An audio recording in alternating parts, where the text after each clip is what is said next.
On to.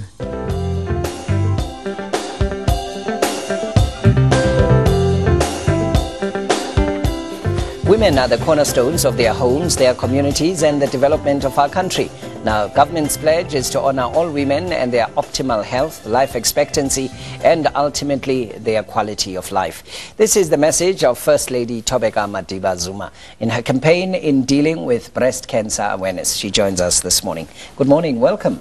Thank you for your welcome to the viewers at home. No, thank you very much for joining us this morning. So, you are the patron of the Cancer Association of South Africa. Yes. Was it a choice that you made? Was it because cancer is something specific that you identified? Well, for me, it was by default that I hosted a conference in Cape Town. It was a third stop breast and cervical cancer, which was made up of African First Ladies that got together to deal with the disease. And I realized that in our country, we also had women that are dying, and they're dying premature deaths. And those deaths can be prevented. And we know what needs to be done. But for me, women's health issues have always been not a subject close to my heart, but a subject in my heart. Yeah. My belief is that women play an important role in the economic growth of our country, and we need them to be healthy in order to play that meaningful role in the economic growth of our country. So what is the journey now that you are undertaking in terms of awareness? Are you going into communities? How are you creating awareness about the dangers of cancer, but also the fact that you've identified that it can actually be dealt with? Yes, absolutely. For me, my passion lies with the rural areas, because in our country, women are still divided by their geographic location. So in the rural parts of our country, women are not even aware of the disease. So it's important for me to take the education to the rural parts of our country, increasing the health literacy for our women, highlighting the risk factors that they can take charge of their health and their lives by changing the way they eat, eating healthy, plant vegetables, and ensuring that they eat healthy, by ensuring that educating even those that are in her environment. Men, smoking is the problem. We know that smoking is also another risk factor which places our lives at risk of getting cancer. So you can imagine in a house where a man smokes, they're secondary smokers. So it's important for us to educate, but also not only that, for government, the National Department of Health, to scale up screening and create access to health care for women in the rural areas. In the rural areas also there's power relations, of course. And then we are anyway. Yes. So how do you deal with that? How do you engage women on those kinds of particular paradigms? For me, it's not educating women also, but to educate ubaba as well. Smoking in the household, highlighting the dangers of him smoking and of placing his family at risk, being secondary smokers. It is important in the rural areas where you'll be surprised that there are cultural issues as well that come into play.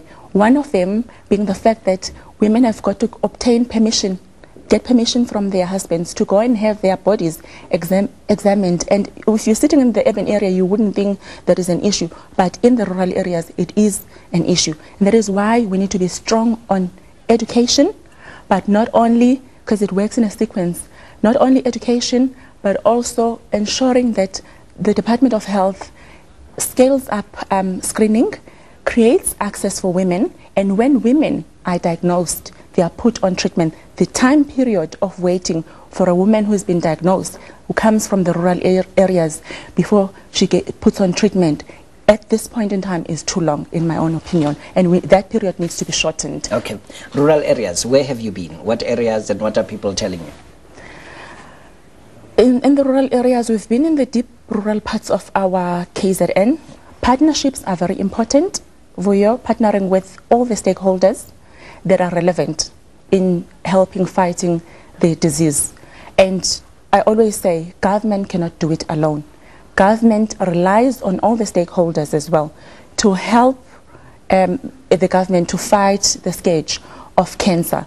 And through partnering with the private sector, we're currently building a clinic, which is some of the projects that my foundation is busy with, in some deep rural parts of our country called Manxili. There you've got a population of 14,000 people which we profiled, and there is no access to healthcare. And through partnering meaningful and strategic alliances with the private sector, we were able to convince them that it was important to have a clinic there, which we will then, upon completion, hand over to the government to take over as a donation and keep it sustainable. There's a challenge also in communicating cancer and living responsibly, but communicating it in isiZulu, kaSesotho, in Shangaan, and so on. Do you find that is a bridge that needs to be dealt with as well? Absolutely, Vuyo. The educational material alone has to be done in local languages, because we've got 11 official languages in our country, and therefore all those languages, they've got to be relevant to the community. You can't take pamphlets and take them to Zulu-speaking people that would not understand them, because it would not help.